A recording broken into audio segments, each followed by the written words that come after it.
One of my daughters said that my grandkids, some of them wanted me to write out a little thing about experiencing service and all that.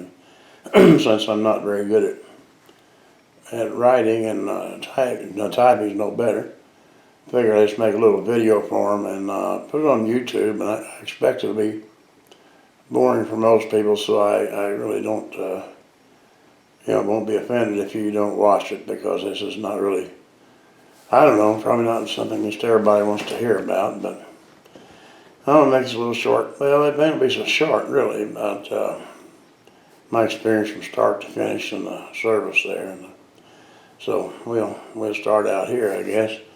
First off, it was 2 days past my 20th birthday when I got drafted, and I had to go to St. Louis for the physical, which is more or less just a formality, because you have to be in pretty bad shape for them to flunk you. And then from there we went to Fort Leonard Wood and for the basic. And you got to start off with some guy takes you around with your paperwork, and they get your uniform set up for you and assign you a barracks, and a room and all that.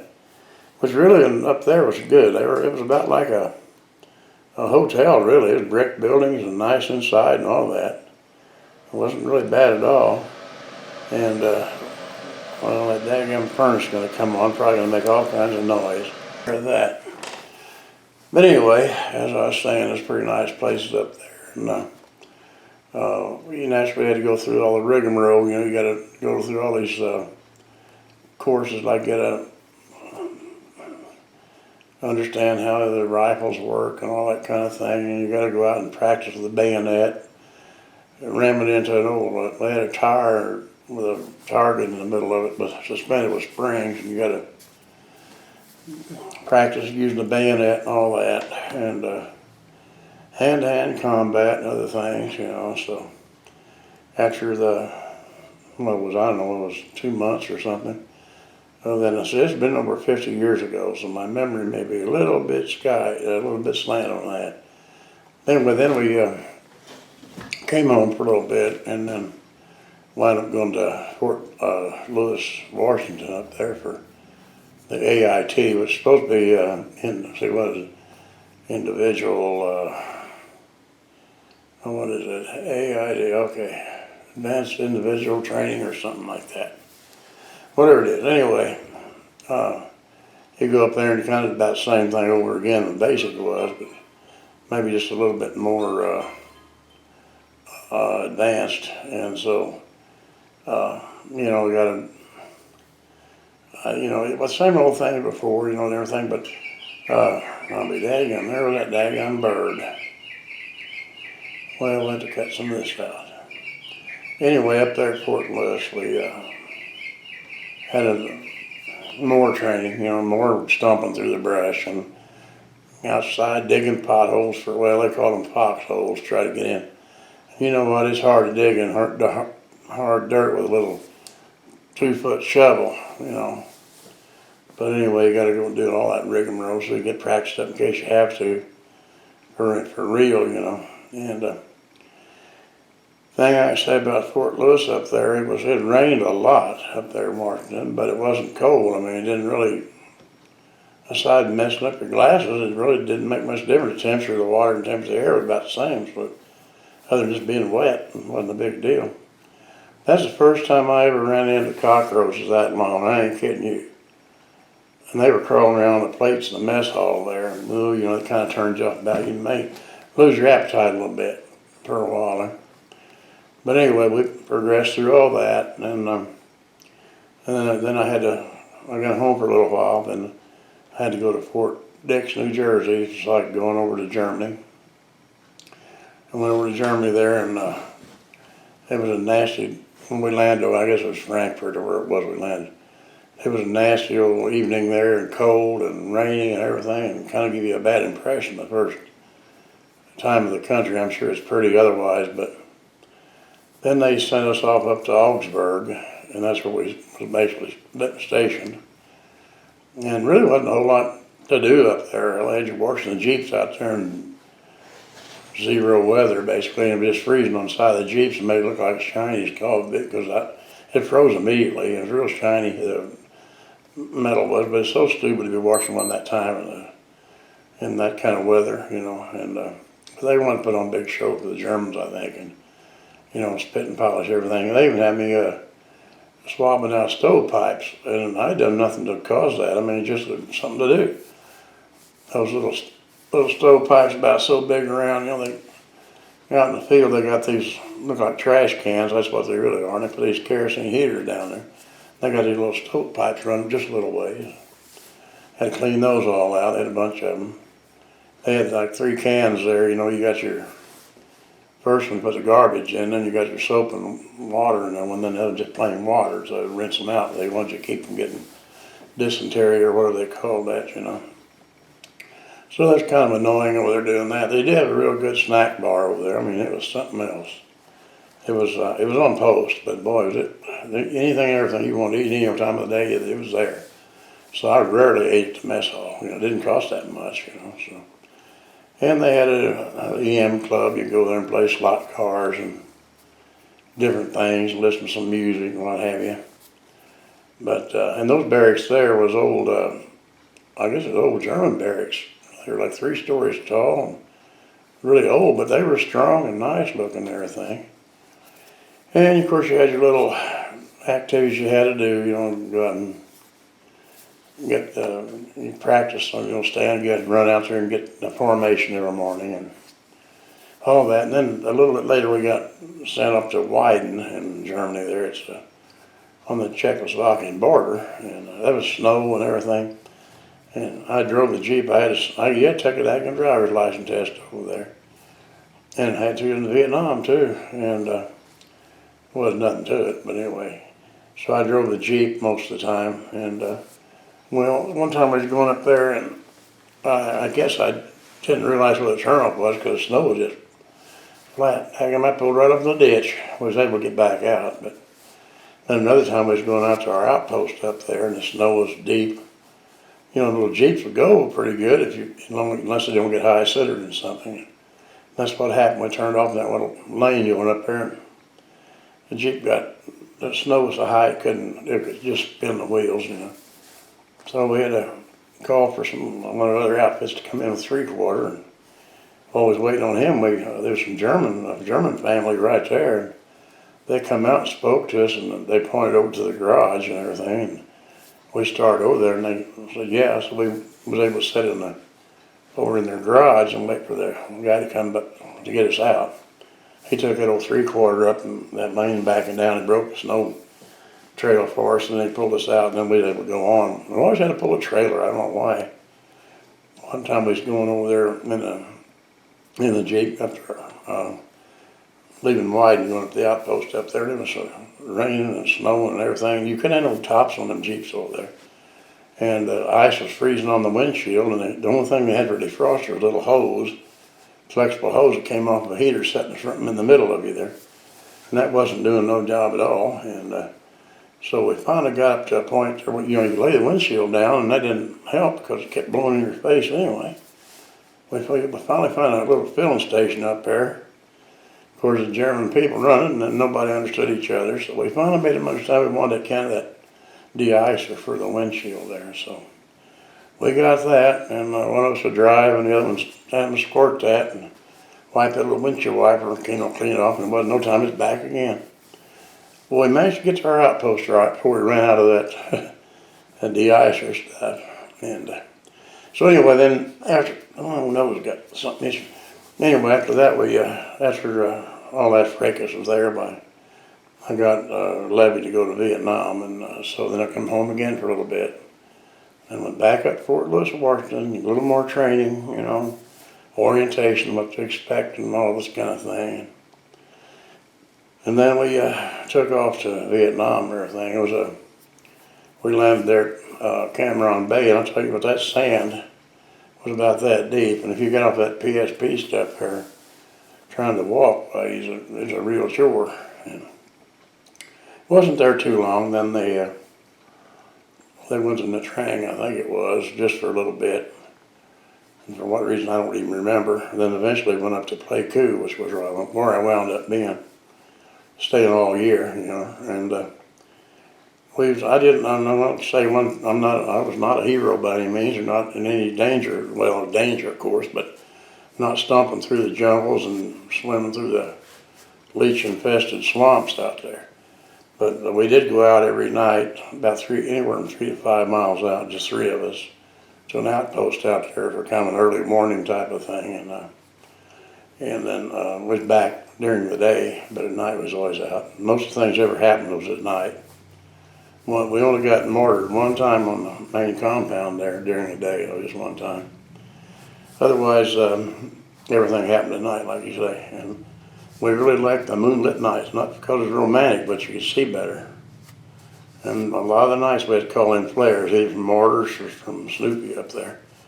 Dropping big flares down, it lights it up really good, you can see, and really good. And it's a little bit spooky out there, because like I said, there were only 3 guys, and usually what we did was we'd roughly 3-hour shifts. We was there well before dark, of course, and thereafter in the morning. So it was roughly 3 hours apiece, and one time I had just got off I had the first guard, and just got off that and got laying down in my bunk there for a little bit, and they're in the bunker there in a little cot, and I heard this explosion going off, and then I hear this old 50 going off, that 50 caliber machine gun, boom, boom, boom, boom, boom, and then that other noises stopped, so they were shooting a recordless rifle at us up down there, but instead of coming up the hill, they was going shooting over, I guess, trying to figure out how to come down. That was not exactly the right tactic, but nonetheless, they didn't hit us. And it wasn't very long until that firing quit, so I don't know if the guy was on the 50, if he actually hit him or scared him off, or if they ran out of shells or what happened. But anyway, that was settled, and we had some experiences over there, nothing real bad, but I know we had one guy there, I don't know how he could, they always got one guy in there that can manage to get everything done. He traded a South Vietnamese lieutenant or a captain a M16 for a 50 caliber we had. We're not supposed to have it, wasn't issued to us. But we had it on one of our towers up there, which really came in handy that time. I don't know how he got the M16, because everything is assigned to you. And he's the same guy, though, that drowned our little dog in a rain barrel and took him over across the highway there to the Vietnamese, and they ate the dog, so I wouldn't have done it, but he did. And I don't know, we didn't really have a lot of, like I say, I wasn't really out in the jungles or nothing like that. So it just actually, quite honestly, it was kind of interesting, really, because we had all kinds of guns to mess with, and deck cord, and hand grenades, any of that stuff. If you wanted to mess with it, that's fine, they didn't care. We had a bunch of hand grenades up there at one outpost that was getting old and kind of rusty. Our sergeant said, you guys just well throw them off over the hill, and if they go off, they go off. If they don't, they don't. We ain't worried about it. And so we did that. One of them didn't, we found one that didn't go off, and the same guy that got the machine gun for us, he took a rock and laid it behind that hand grenade. It was just laying there, already tripped and ready to go. He came back up on the tower, and he said, well, you go ahead and take a shot at it. And I said, no, you're the one that puts a rock at her. You do take a shot at it yourself first. Well, he had his M16. I had my 30 caliber carbine, which I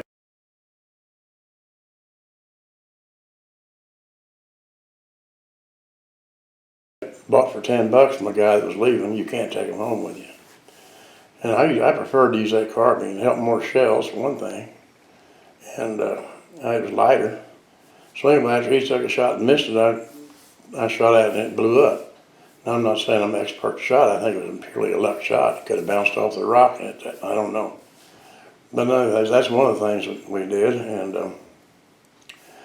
so when you're trying to think of stuff like that, you can't come up on it very fast. But they had the hooch maids. They come in at 6 o'clock in the morning. They'd be gone by 6 o'clock in the evening.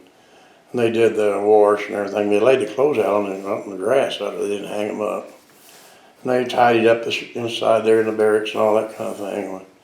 I don't know if there's any hanky-panky went on or not, but it wasn't supposed to be. At least I don't know of any. Well, except for one guy, he was out there in the bunker with one of the gals out there, and later on she became pregnant. I don't know what her husband thought about it. It might have been her husband's, I don't know. But that's the only time I knew of anything going on out of the ordinary.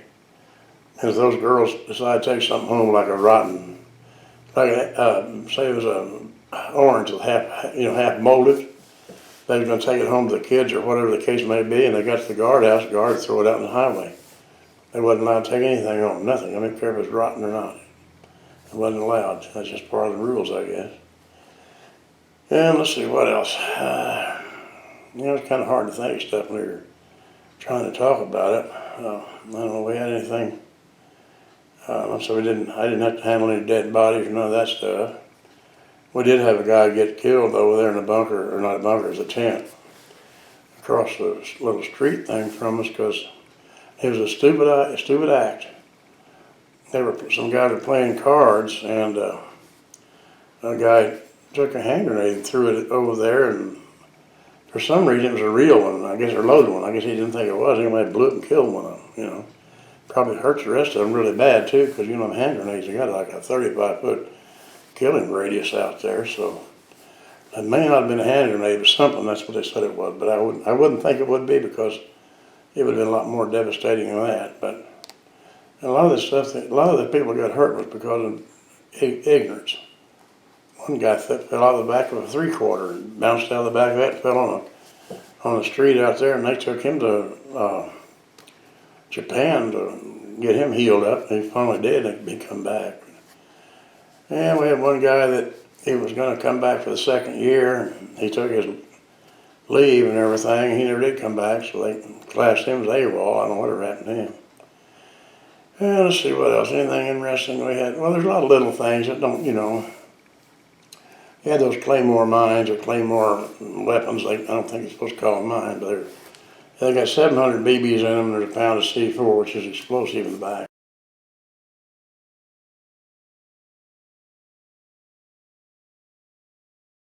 In a cave, like kind of a curve looking thing. And we had a bunch of them set up on one of their outposts out there, and then we had the Vietnamese. This is one of them. The Vietnamese were supposed to be out, and there was 11 of them come up there was up there at night too. They decided to come up that big old six-wheel drive damn truck, and it was muddy. It was during the monsoon, and they come through there and they tore up all our lines for them claymores. Well, then you had no idea which one was, ripped out some of them. Some of them got turned over, and what a mess. Well, we just took them things back out. We hadn't used them anyway, but those people didn't have so much brains sometimes. One time I came out, I was on my period of guard there, and I needed to go out in the 3/4 and get me a pack of cigarettes. I come out there, and it was pitch dark. I opened that door, and that little Vietnamese soldier rolled out.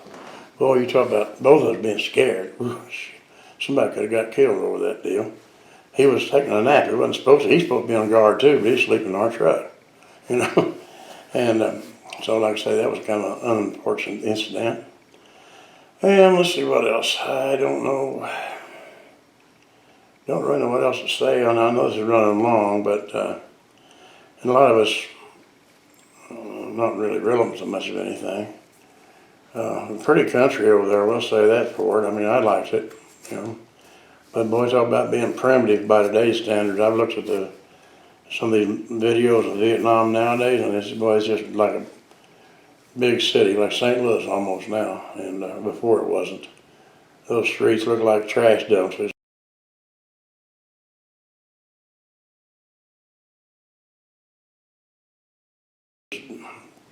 Garbage all up and down the streets there. I was going uptown one time there and had to go somewhere else, because you had to go through town to get there.